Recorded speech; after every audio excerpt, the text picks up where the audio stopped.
Welcome to The Passion Pod with your host, Chris Johnson. Thanks for joining us. Now sit back, relax, and enjoy the feature presentation.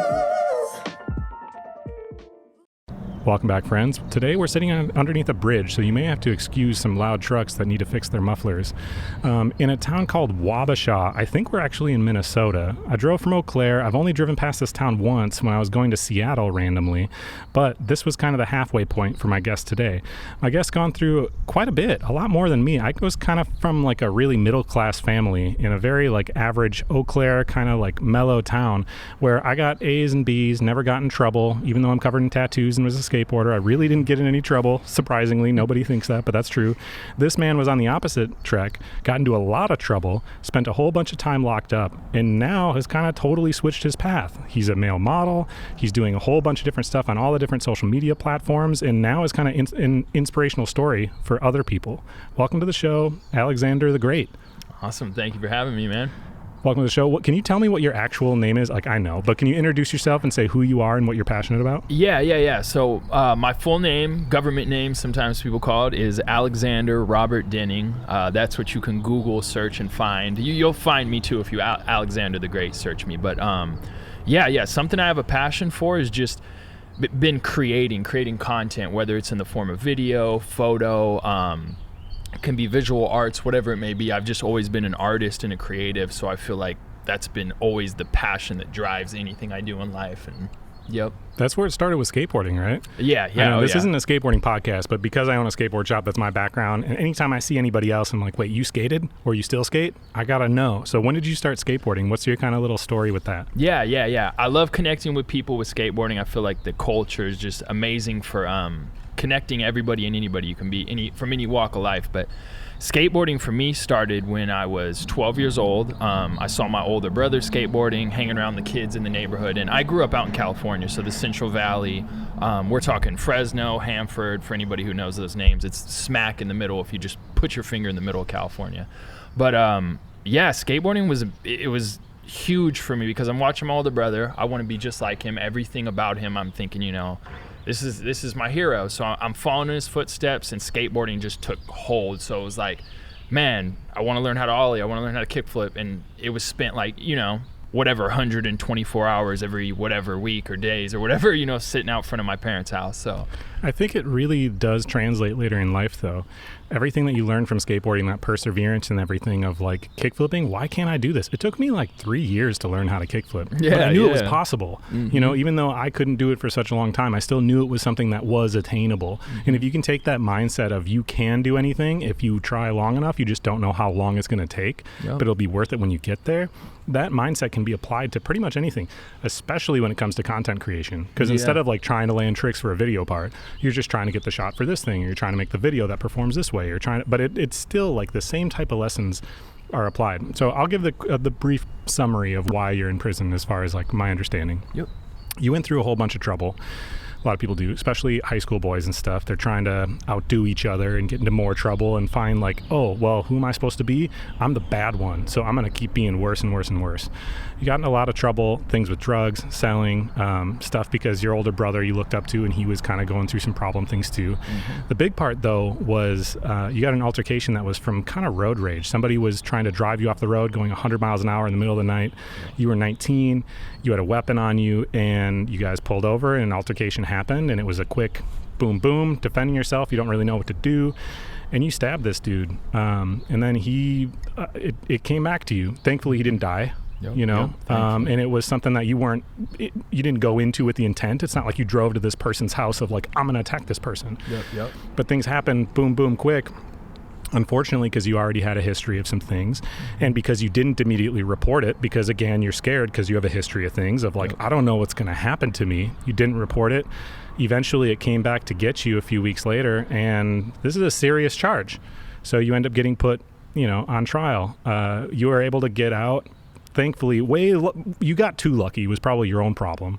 And you got on probation, got out, violated those probations, which, because again, you probably got too lucky in the first place. Like I hit the lottery. Yeah. Literally. Yep. But you didn't learn from it then, right? No. So then you did have to learn from it, and you served How long was it? Was it 8 years or something? You served a long time. Yep. So sentenced to 98 months in prison, and I would end up doing 6 years. So sat the full 6 years in prison. Yeah, and you started at like high security, Yeah, right? yeah. You had to go through the entire process from like the worst of the worst, like Shawshank Redemption and all these other things like Yep. bad, Yep, all the yep. way to the more mellow. Yep. I know it's obviously a long time to cover, but I want to talk about other things on the show. But can you kind of give me a little bit of a summary of your experience through prison? Yeah.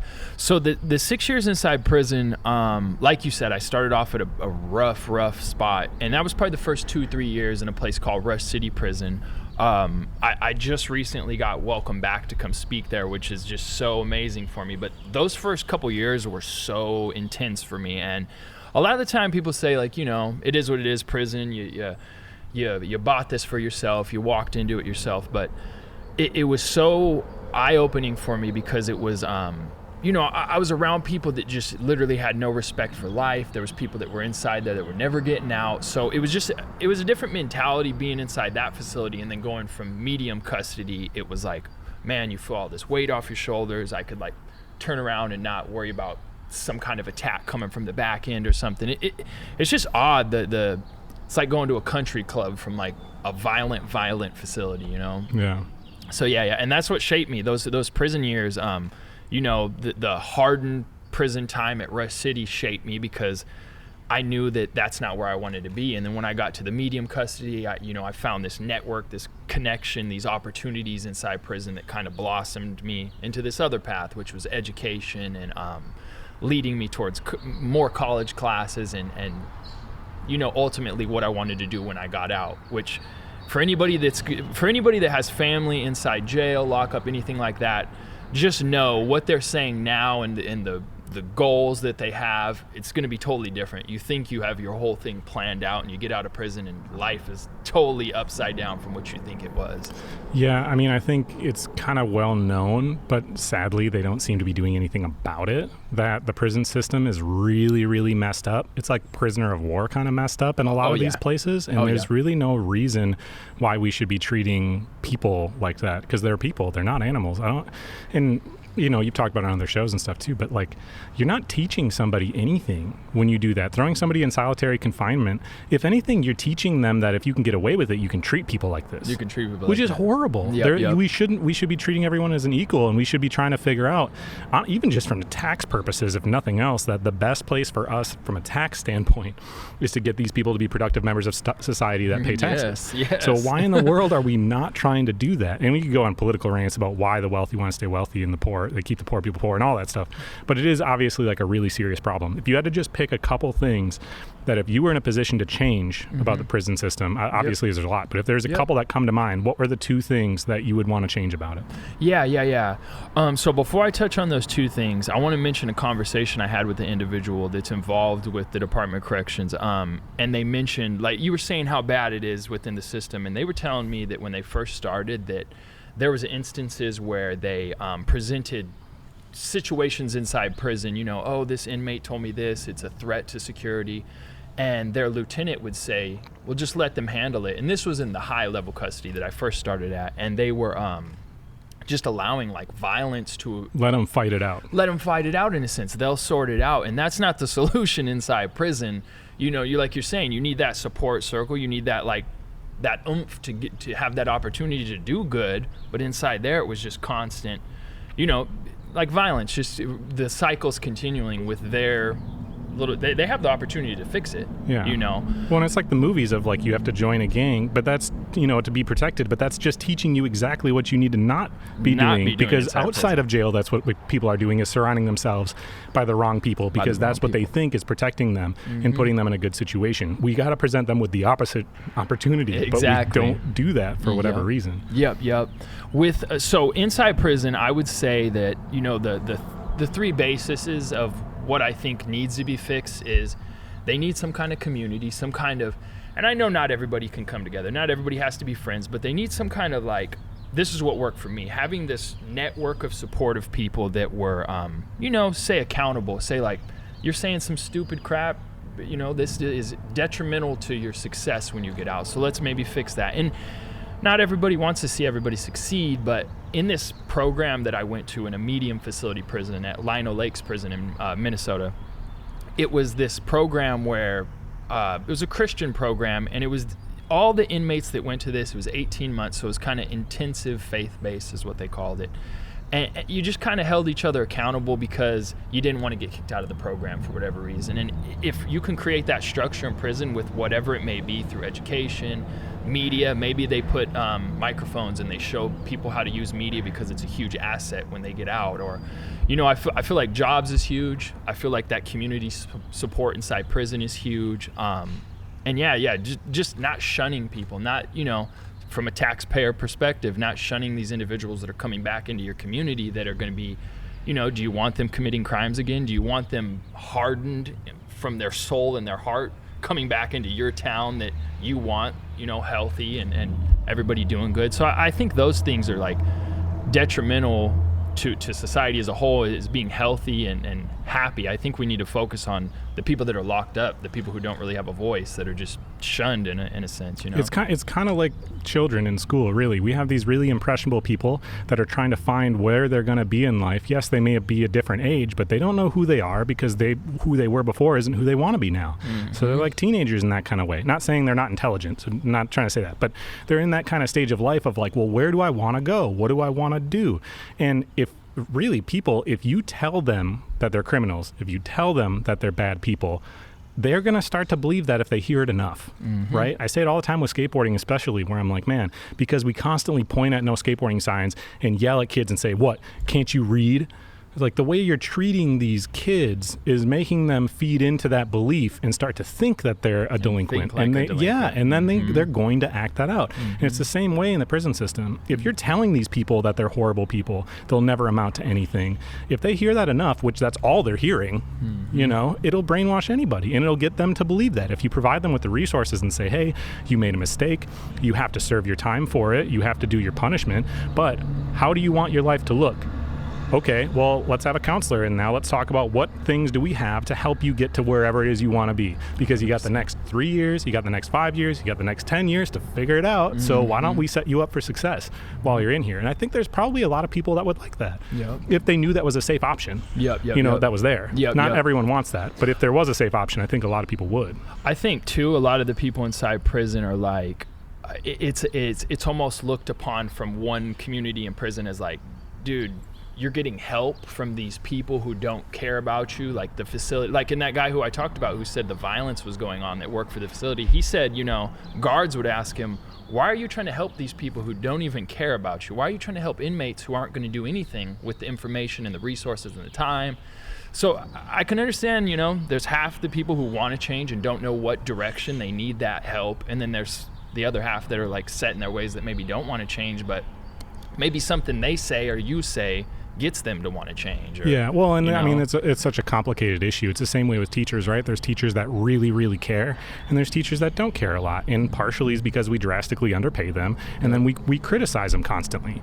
Same thing happens. Being a prison guard is not an easy job, and it's not a well-paid job. So if people get jaded enough, they're not going to want to do it. So there's a lot of things going on, obviously, to try to fix it, but we try to go in that direction. So you talked about programs. You said that yours in particular was a religious thing. I try not to talk religion, but I do think that one thing religion provides for a lot of people is that sense of community, which can exist from a skateboarding club, which can exist from a chess club. It really doesn't have to be religion, but having some kind of sense of community where you know they have your back. Dude, that's the reason people join gangs in the first place. You know, it's really for that the same support. It's the exact same reason. So what were the things that you had when you were in prison that started to lead you in the right direction for when you got out? And what was your thought process of what you wanted to do when you got out? Because you had a lot of time to formulate a plan. So kind of like what I touched on before, like with your ideas of what's going to play out when you get out of prison and what really does play out. It's like night and day. I told myself I was going to be getting out of prison. I was going to go back to the same thing I did, you know, construction-wise. Like, not back into negative choices, but I was going to do construction. It's all I ever knew. I was going to keep skateboarding, you know, be involved in the culture. Not that I could pursue a career anymore after being old, you know, getting out of prison after that. But I had this idea of what I wanted to do. I wanted to go to school. I wanted to continue until I had a PhD in psychology, which I didn't reach that, but I reached maybe, you know, halfway through a bachelor's, and figured out that education wasn't really the goal that I wanted. Just curious, why did you want to go into psychology? What was the motivation for that? Yep. So I met this guy inside prison named Tony Vincent Crecciello. He's an old mobster. If you Google him, you can look him up. He's in prison for the rest of his life. And when I met him, he started like testing my mind. He's like, read this book and come tell me about it. And if you don't read it, I'm going to know because I've read it 100 times. I've been in here. So I'm like, all right. So I read these books. I'm reading psychology textbooks. I'm talking like college textbooks that are like, took me 3 months to read. I go to him, I'm talking with it. And this guy just continued to push my mentality to be stronger, business-wise, read philosophy, all these books that just made me think like, damn, I'm a little bit smarter than I thought I was. So then when I read that psychology book, in my head, I thought, wow, I'm really starting to understand like the mentality of just thought processes and the way that people make decisions and emotions and things. And it just answered so many questions for me that I was, I guess, trying to figure out who the hell I was, right? So meeting this mobster, right? I had this idea of, in my life when I was on this criminal path, I wanted to be I want the best. I want to do the best, whatever. I want to be this great criminal, right? So Scarface. yeah, I want to be like Scarface or something. Yeah. I meet this guy who's like exactly who I'm looking to be, and he changes my whole thought process. He's like, you idiot, this is not the way you think. If I have one chance to be outside prison, that whole spiel. So he kicked me into this whole thought process of like what was going to happen when I got out, and he made me promise him before I left the unit of like troublemakers was where I was at, and he was a swamper, a janitor in there. He made me promise him, go to a modeling agency, even if they don't work with you, even if you're just a fucking janitor or doing something right, work, and just make sure that you go there. And I promised him. So I get out of prison. I'm like, dude, like going to a modeling agency is the last thing on my mind because it's just not me. I'm about to go lay shingles. I'm about to do construction. So I put it off, and then something comes across an email, and I see this thing that says, go to this Christian religious modeling thing. And I was like, all right, I'm at a halfway house at the time, and they're like, okay, we'll approve it. You can go. At the only time I could just go to work and come back. So I'm going to go to this, but that fell through. So then I'm like, man, I got to keep this promise. I go to an agency once I get out of the halfway house after 8 months out of prison. And people keep telling me, no. You got all these tattoos. You'll never work in the Midwest.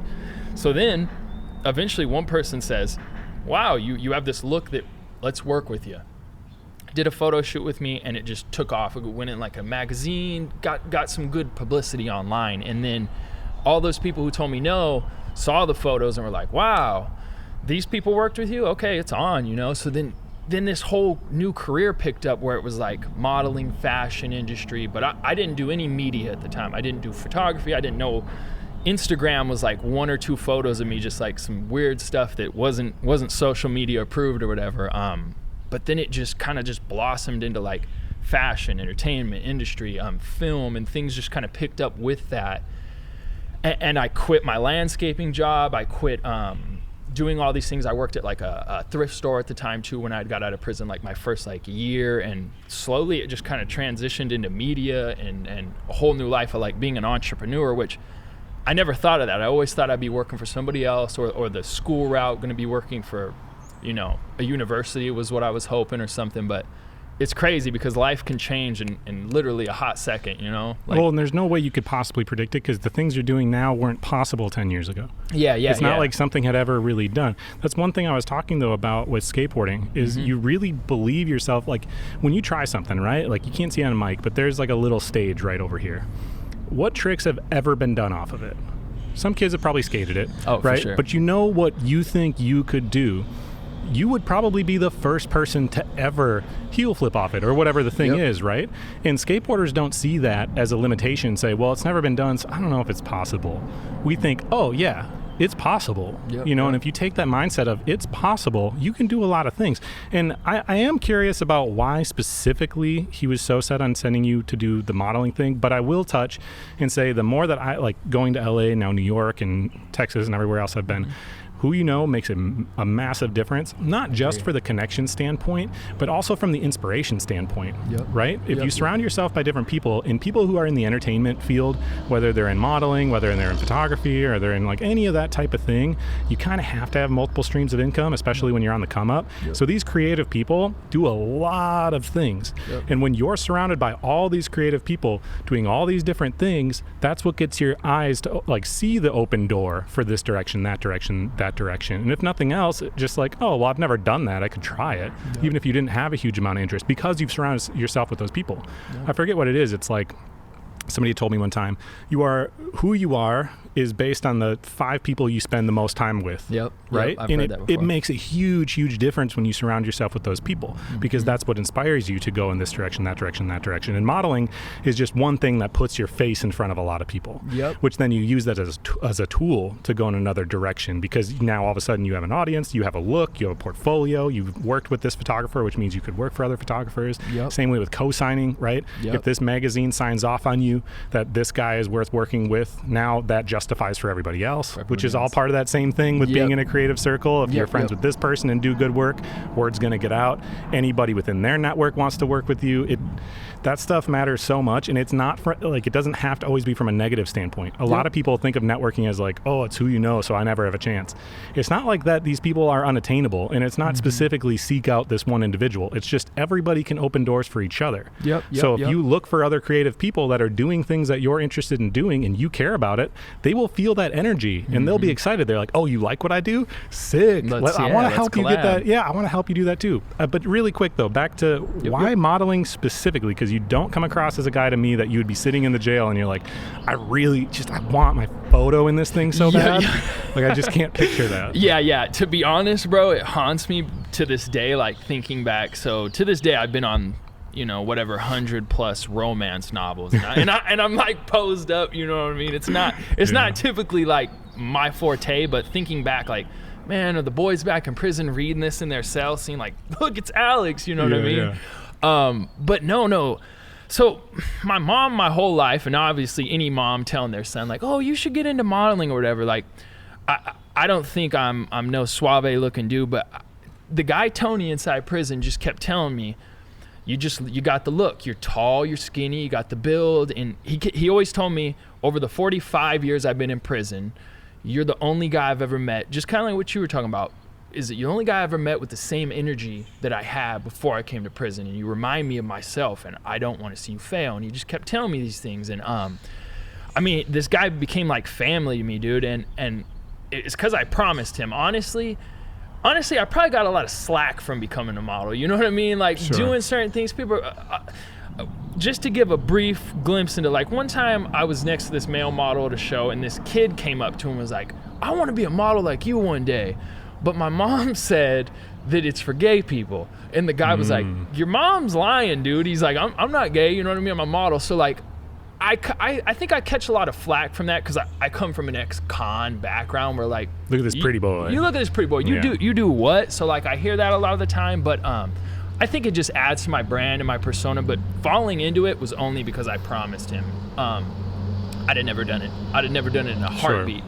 But it brought that platform where, like, wow, man, now people are listening to what I have to say just because of this, right? Like, it could have been anything, dude. I'd have been a dentist. I'd have been sweeping if people would have listened to me wherever, right? I guess I just want people to listen to me and, like, what I feel I have to offer. Isn't it funny how people take something like male modeling, and honestly, sexuality is a spectrum, and people are all over it these days, and we got to really stop branding people that way. It's just obnoxious, because like, what you prefer in that realm is really irrelevant to anything else that's happening in the world. And plenty of straight people are still on that spectrum somewhere, just maybe on the far end, but they might be into something weird like feet anyways. And I shouldn't even say weird, because it's like they're into whatever they're into. Who cares? No, it doesn't matter. But the funny thing is like, there's certain things, say such as designing clothing or shoes, right? Yeah. Like, oh, you wanna sew? That's so gay. But then when all of a sudden Kanye develops Yeezys and becomes the wealthiest black male in the world, the coolest thing in the world. Yeah, is it gay because he designed shoes? No, you don't think of it that way at all. You think whatever you think of Kanye. But as far as like designing shoes, it's like, come on, that's a little bit ridiculous. But I see where you'd be coming from with that. Yeah. Dude, that's why I tell people, and anytime I jump on podcasts or anytime I jump on media, and I know there's kids watching, I tell them, like, embrace yourself, like, to full. Just please don't, like, if you want to say something, just say it. If it's weird, say it. Just, like, I mean, don't be weird, too weird, but be your weird self, because, like, I think finding myself and just really, it took going through prison and like wearing this mask of like, oh, I'm a tough ass ex-con. Like I'm gonna beat the hell out of whoever messes me, or I'm this dude. Like I'm a kind, caring, compassionate, skateboarding, content creator that wants to connect and network with people and help you out. Like there's no reason to front. Like there's nothing weird about it. Just be you, I think, like when you embrace yourself and find out who you are and start like pursuing those passions, you're on the right track in life. You never have to worry about deciding like, is this me? Is this what I should be doing? You're on your passion. So here's the thing. If somebody wants to try to emulate somebody else, say they want to emulate Alexander Denning, the best they'll ever be is a knockoff version of Alexander Denning. And who wants to follow the knockoff version? Nobody wants cares to be that. Nobody wants to be friends with them. They want to be friends with the one they know. That's authentic. Alexander, right? So whatever your name is, it'd be Timmy Knuth, like that skateboarder that people don't follow anymore. I don't know why that name came up. But like whoever you are, only you can be the best you. Anybody else who tries to act like you and be like you, they're the knockoff version. You have to be 100% yourself, which a lot of times, like, that is the biggest struggle. And we're going to cut to a song breaking here in a second. But one thing that I just came up with me in my mind is we don't give kids enough credit. This is relatively, like, on the side note, but we don't give kids any credit. And a lot of people who listen to the show are younger people that are finding themselves, not having an identity is one of the hardest things for your mental health and the hardest things for anybody to go through. And high school kids especially, they don't know who they are yet. Yep. And then we want to like come down on them so hard. You're lazy. You haven't accomplished this. You haven't done this. You haven't done that. It's because they don't know what it is that they're supposed to be. They haven't figured it out. Give them a little bit of grace and time to figure that out. We all we go through different stages in lives and we figure, things out at different speeds. As adults who get established in our own zone, it comes so easy. We work all the time, but we wake up knowing exactly what we're doing and what we're working towards, and it makes life so much easier. People who haven't figured it out yet, that's a really hard place to be, and I think we need to give those people way more grace on figuring out what that needs to be. So we're starting to do these, at least for my Patreon is where I'm kind of starting them off. I'm having guests send me 10-episode playlists, because I just love seeing other people's new music. And if anyone asked me for a 10-episode or like 10-song playlist, I would happily provide them. Say, dude, I got some shit you need to listen to. Let me tell you. So you're gonna have to send that to me. Yep. So I want to talk about personal branding a little bit, because I think that's huge these days, and it's an opportunity that is an evolving opportunity that people listening now, how things are going to work in 5 years from now is going to be way different, because it's way different 5 years ago. Yep. When you were in prison, it was way different, and it's like an evolving thing. But one thing now that's really important is your personal brand, and that's the case even if you work for somebody else. It's not just for entrepreneurs. I'll admit, I own a business. I do look at people's social media followings and stuff when I consider working with them, even for employees from my store, because it does matter. Oh yeah. It's like, okay, well, if this person works at my store and they are friends or skate with these people, they're going to come to the shop when they're working and post to their social media. And now I got that advertisement that is an additional benefit for this person. Just to spell it out for people, these things do matter. Not that you have to have a social media, but these things matter. How did you start to develop a brand? Because when you come and all of a sudden you're on, a cover of a magazine or you're whatever, they don't say your name most of the time. So it's not like that immediately builds you a brand. It gets you familiar with how to be, how to reach photographers and how to have your, be in front of a camera and all that. But it doesn't build a brand. You're building a brand for somebody else. How did you start to build your own brand, and what was your idea of where it was going to go? Yeah. So it didn't start in prison, because mostly all my prison was just education focused. But when I got out and I got into the modeling industry, I realized that social media was a huge factor in, just being a model, like having an Instagram with a following. It's almost like your portfolio. So I was like, okay, this is where my Instagram models make more money than regular models most of the time. Yeah. That advertising money. So it was like, okay, man, I have to have this. It's my like yin and my yang. I got to have both, right? So I started to put my focus into Instagram. I'd say my social media didn't really pick up for me in branding until TikTok. And I avoided TikTok, this app. Everybody's like either on one side or the other. Like, I love TikTok or they hate it. But it's really, so anybody out there that's like trying to pursue some media, trying to pursue whether an influencing career, I encourage you, post every single day. The world is going to be receptive to your content, be consistent, and that's what paid off for me. And the branding just came through that. I used to hear Alexander the Great, right? My name's Alexander. A lot of people would say Alexander the Great, whether through lives or just live streams on social media, or my family, or just people I got involved with, and the moniker just kind of attached to me. And at first when I started using it as a name, hey, call me Alexander the Great or whatever, just online, people were like, some of my family, some of my friends, like, isn't this kind of pompous? Like, dude, you're not that great. Like, why are you using the Great, right? Yeah. But in a sense, and it might not have started like this, but now this whole branding of, I have a media company called ATG TV. So Alexander the Great. You don't even have to use it as Alexander the Great. Sometimes I have a podcast after the Great or after the Gate. So everything is just ATG acronym for my business. And it blossomed into that as just living up to your potential, living up to your greatness, right? Through anything, through media, through your passions, through your talents, through just being a good person, right? Be great. And that's just kind of how my branding focused off that. Just from people calling me it, like just people maybe that believed in me at that point, right? Alexander the Great, saying it like that, and everything blossomed from that, just created a brand. Yeah, well, and it's funny, people, especially through TikTok or whatever, they'll be like, oh, why are they getting famous doing this thing or whatever? They're just posting blah, blah, blah, blah, blah. Yeah. Well, so much of social media is so curated now that people really like to, I hate to say it this way, but vicariously live through other people. Oh, yeah. They really do. So if they see somebody else that is being genuine and they see consistent posting, for one, you're going to go on their feed all the time. And they kind of grow with you. Yep. They develop this friendship with you, whether it's one-sided or whatever. They start to develop this like friendship of, they see Alex every single day. Oh, I wonder what Alex is doing. I want to, whatever this person's doing. Yep. I do that with random pro skaters I follow and stuff. There's nothing different about that. But if you post all the time, that's why it starts to grow. And the algorithm's on your side. But it starts to grow in that kind of way. But you don't, the funny thing when people talk about like being an influencer, you get paid for advertising, right? But the thing is the amount of leg up that gives you for anything else you want to do, there's so much. You do not have to be an influencer. Nope. You can build a social media by working with this person, this person. And I will tell people, your social media presence and following has no dictation on the value of you as a human. So please never attach it in that way. It is a tool that can be used to bring you some people, opportunity. Right. There's a lot of people that live awesome lives that don't use social media. Just because somebody has X number of followers doesn't make them out of your league. Doesn't mean you can't work with this person. Doesn't mean they don't want to be your friend. Doesn't mean they think more or less of themselves.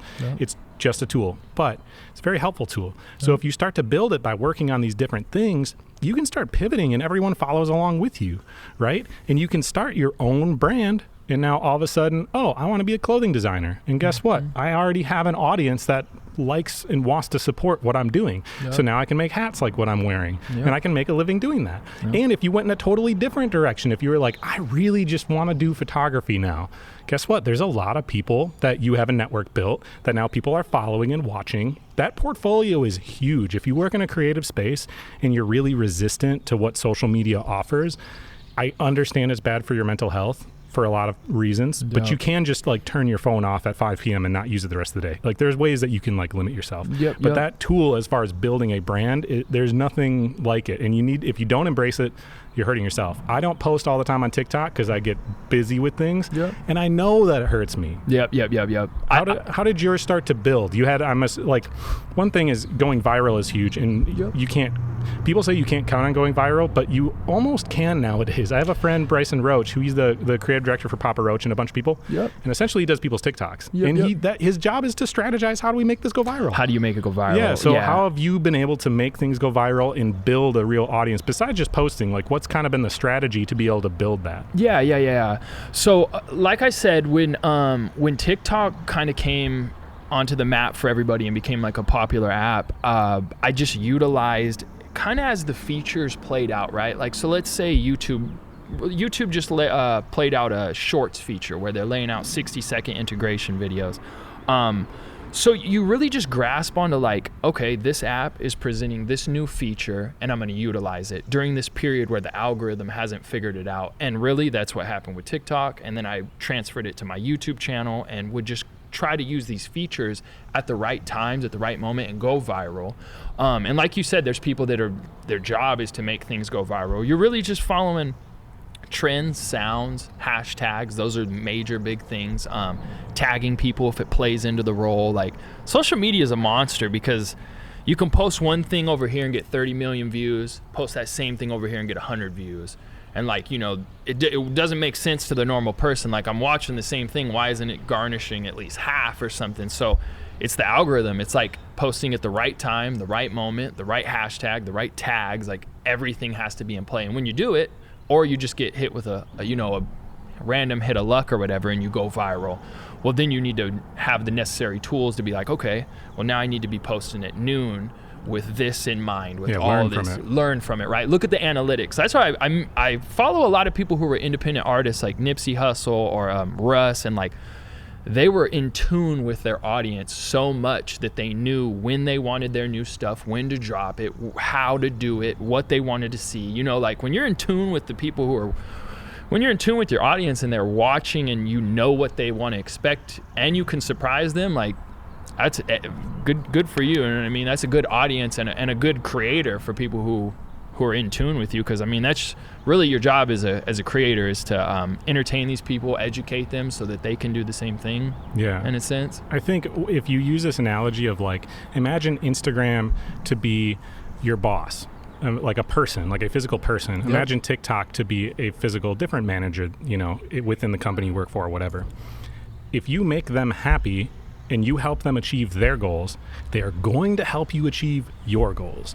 So when they put out a new feature, that is their goal right now. They want to achieve that. Mm-hmm. If you help them achieve that by participating, they will reward you. Yep. Right? It's not that hard of a game to play. Yeah. And if you resist the way that it changes, it's all you're doing is saying, oh, well, the company wants to go that direction. I still want their attention, but I don't want to help with that thing. You're going to be thrown in the back seat. Yep, it's just how it goes. So you have to constantly evolve, but it's not a hard game to play. Like, you have to spend a lot of time doing it, but to understand how the algorithm works, it's really, really simple. Instagram wants to keep people on their app. Same way with, you know, TikTok. Yep. How can you help more people stay on the app longer? Yep. In which case, that is how the algorithm, like, helps you out. So you started with modeling. What were the things you really wanted to do, just like personally, with growing a brand? Were you really interested in creating products such as hats and clothing and that type of thing? Or were you interested specifically in, like, making YouTube? Where did your interest lie and how did it develop? Yeah. So I guess, like, honestly, when things first started out with ATG TV, ATG just as a brand, Alexander the Great, I wasn't really sure. I'll wait for that to go just a second. Yeah, I wasn't really sure where the brand was going to go. Like, you know, coming from a background with skateboarding, I knew that, you know, product in some form, whether it, you know, and then the fashion would come in. So I knew that was where I kind of wanted my goals to play out, but really just creation in some form. You know, I love designing, I love sewing, I love doing product designing, in the sense it doesn't have to be mass produced. It can be just, you know, a couple pieces or stuff like that.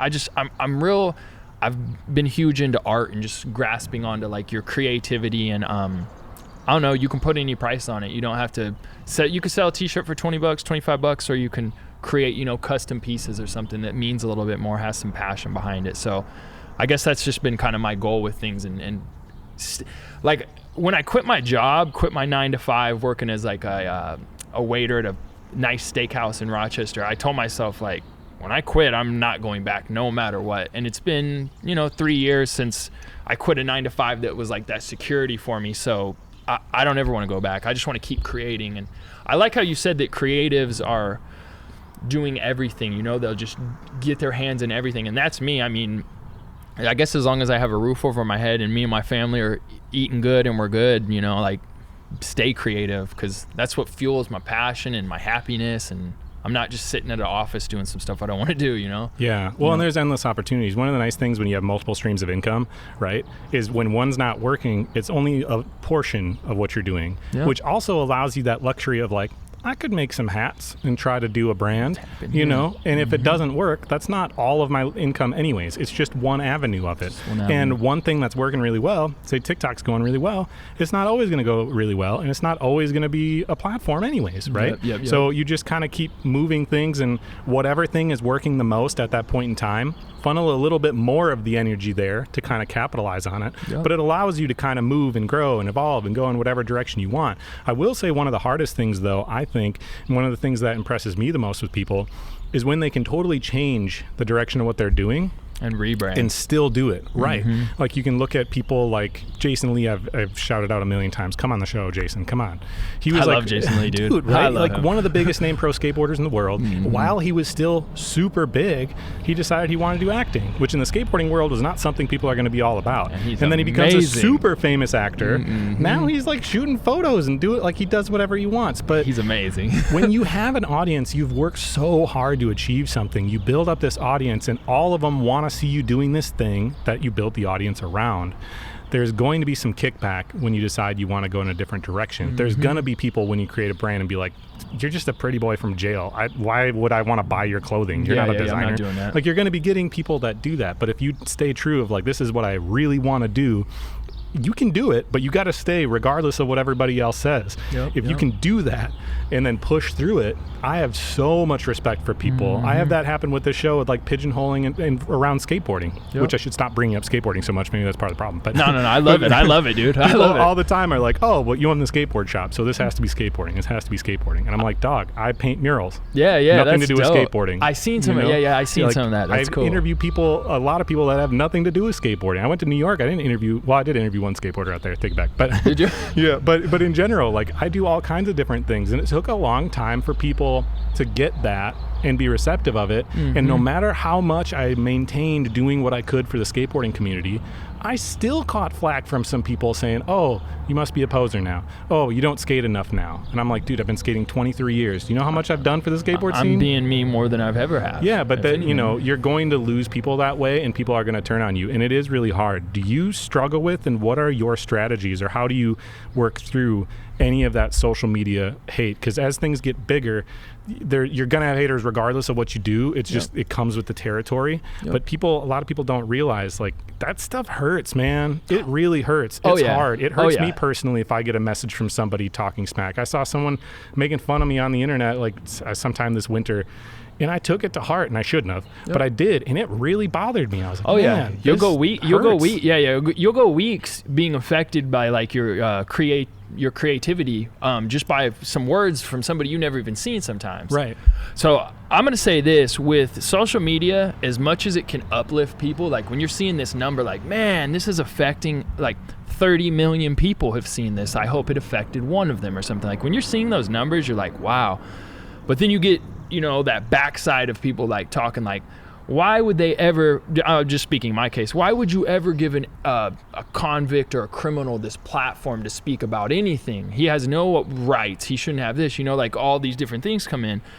I think that having these type of conversations is what opens that up for people to where like everybody should have a voice. Nobody should be silenced in any of that. I think everybody should have a voice. I don't know. I think that's what these type of things like podcasts open up that for people to change their mind, have a little bit different of perspective, what's funny though is people, like, as Americans, we don't have to take tests to be Americans, to like be we don't have to do anything. We're just grandfathered into like, oh, of course you have a voice, especially white males, right? Like, of course that you're clearly capable, you clearly whatever. If you go to prison and you serve hard time, you had to earn your way back into society way more than I ever earned my way into society. I don't think we give those people nearly enough credit. So where are things headed right now? What exactly are you working on as of the moment? Are you still spending most of your time creating content on things like TikTok? Has YouTube become a huge thing for you? How do you kind of split your time, and where are things headed?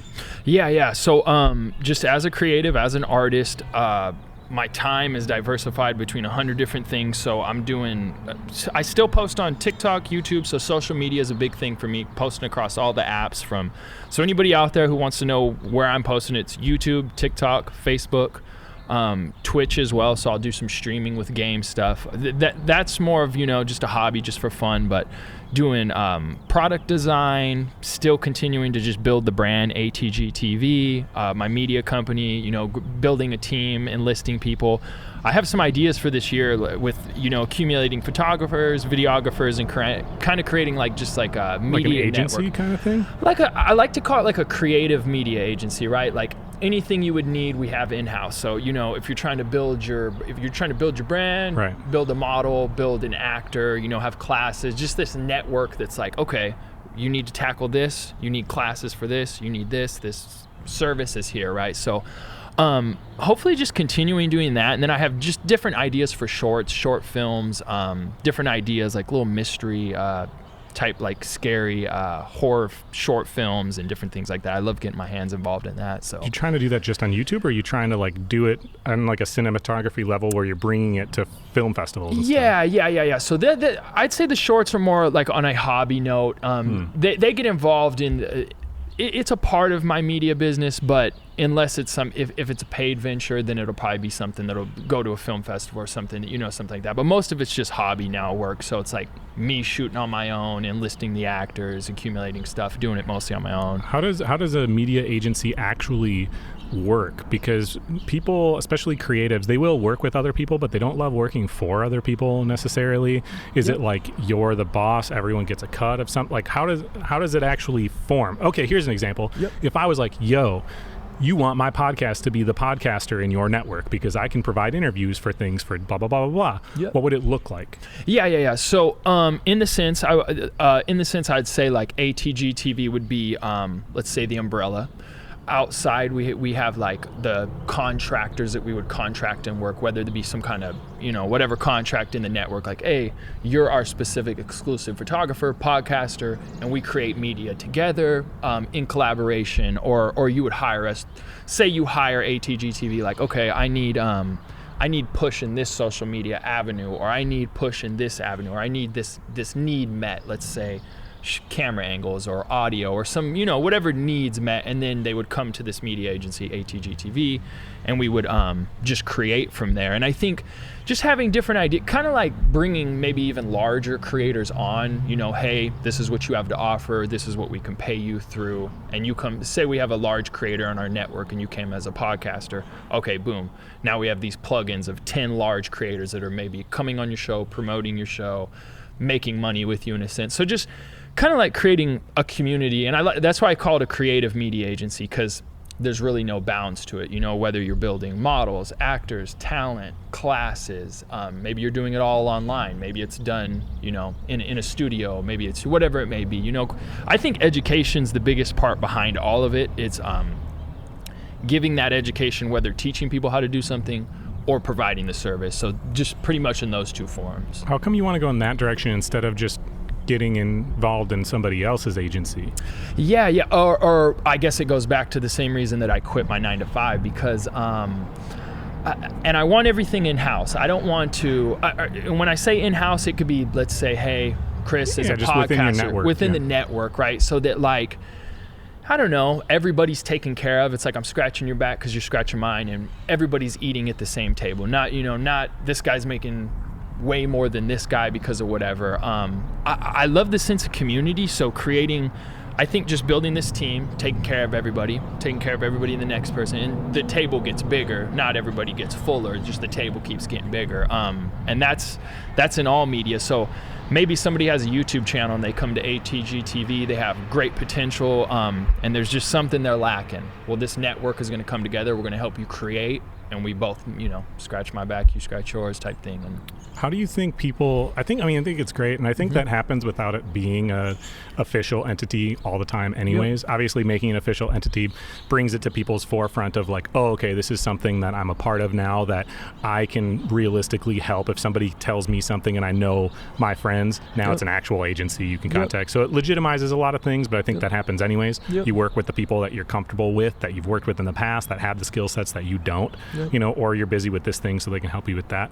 And there is something really gratifying about bringing other people up and teaching them what you know. Not in an egotistical, like I know everything way, but it's really cool when you see somebody who has that energy, that wants to do it, that can, and that you can help. It's so gratifying to be able to lend that hand and help.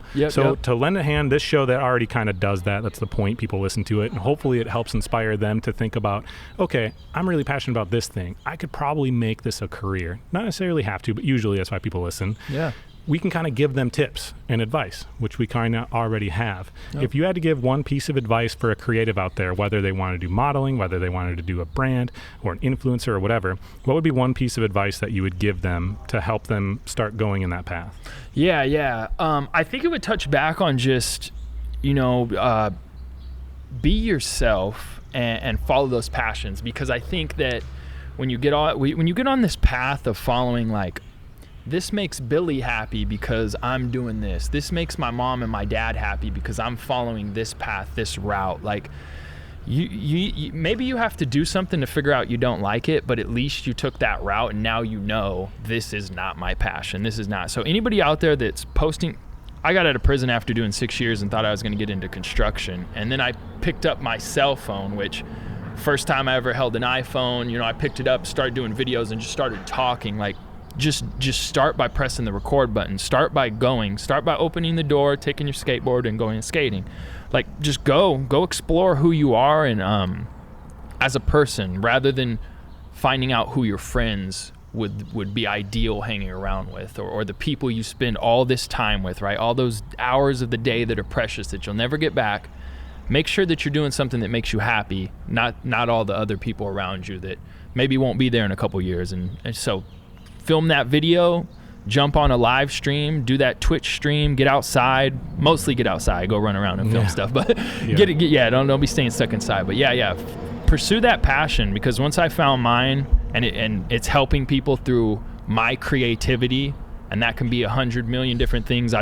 Life's been so good for me because I have direction. I know exactly where I'm going in life. I'm not wandering. You know? Here's the thing about trying to please other people is you never will, right? Yeah, they will want never more. make you happy. And people, they get so stuck on trying to reach other people's expectations because they worry about what these people think of them, right? Oh. And I get it's hard, especially if it's with a partner, if it's with your kid, if it's with your parent, whatever, like a close relationship. I get that. But here's the thing. That person doesn't even think about what you're doing the vast majority of the time. When you're talking to them, will maybe your parents say, oh, you should really go do this. The whole rest of the day, they're not brooding on it, thinking about they got their own stuff. Yeah, they're not even thinking about it. Yep. And if you did everything they wanted to make them happy, they still wouldn't think about it the vast majority of the time. It's you who has to live that actual life. The good people will want to see you succeed in what makes you happy. The right kind of people. If you have people around you that don't want to see you succeed in this thing, are telling you this is stupid or whatever, those, I don't like making blanket statements, but those aren't the right people to be around you. You want to surround yourself with people that want to see you happy. And they want to see you happy for various reasons, whether it's success monetarily or it's success because you're doing this, you get to go on this trip where you travel the world or whatever. But you need to surround yourself with people that want to see you succeed. And by success, meaning want to see you happy. Those people, if they see you trying at whatever that thing is, they're going to come out. They'll come around. They really will, because they'll see that you're happy. Usually the reason they don't want you to go in that direction is they think it won't make you happy. So just keep doing it, and you'll find out that it does. You know what I mean? Follow your passion. Absolutely. Okay, so it's getting towards the end of the show. I always ask the same question at the end of every show because I think it's just like the best one. When you do something that you're passionate about for a living, you have really unique experiences. It's traveling the world. It's going and speaking to these people. It's having, like I'll get messages from people. I got a message from somebody the other day saying, hey, can I come and talk to you? I just really look up to you and I've been going through a hard time and I was wondering if you had time. I was like, man, yeah, absolutely. I can be there for you. And that just meant a lot to me that somebody that I had that effect on somebody. It was really gratifying. So what's a story of an experience that you had that you're really grateful for, but it only happened because you chose to pursue your passions the way you do?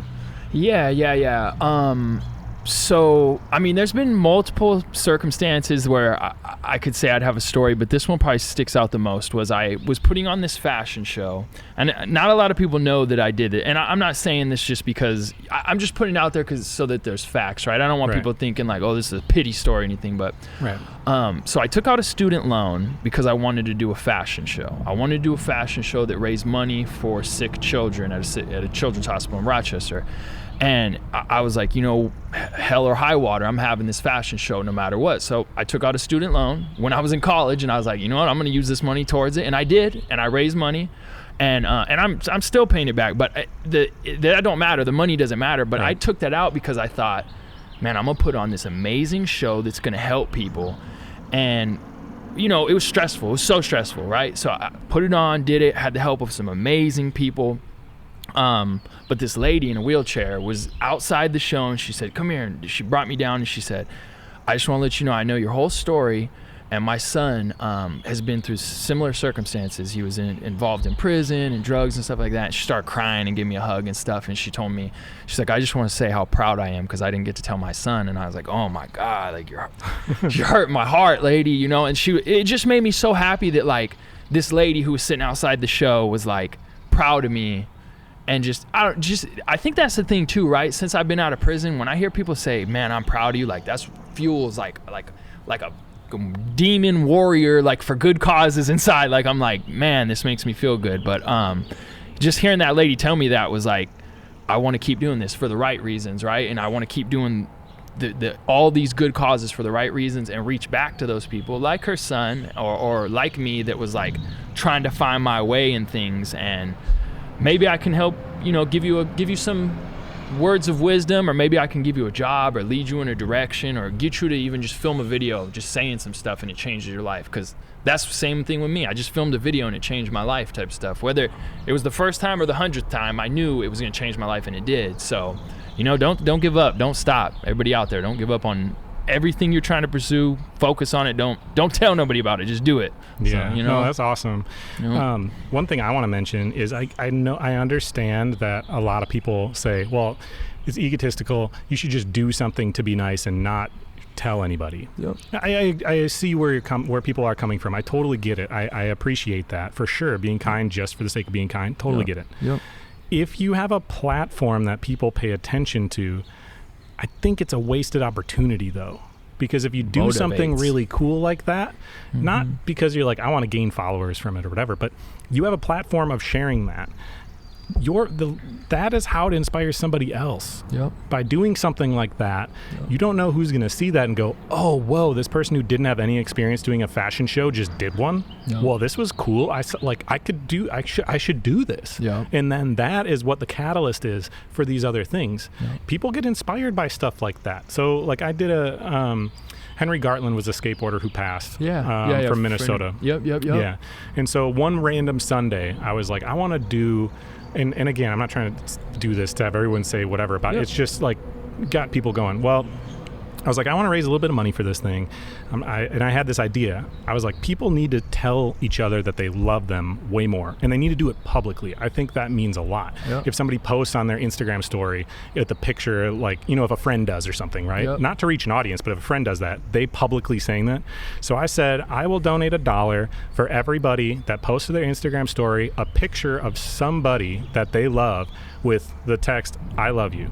And just you can tag me tiny small so no one sees it, but I just need to see the notification. Yeah. I'll donate $1 for everyone that does that. That's dope. And 54 people that day posted to their Instagram stories pictures of their friends saying, you know, I love you, Michael. I love you, Catherine. Whatever the name was, like with those, and so I got those.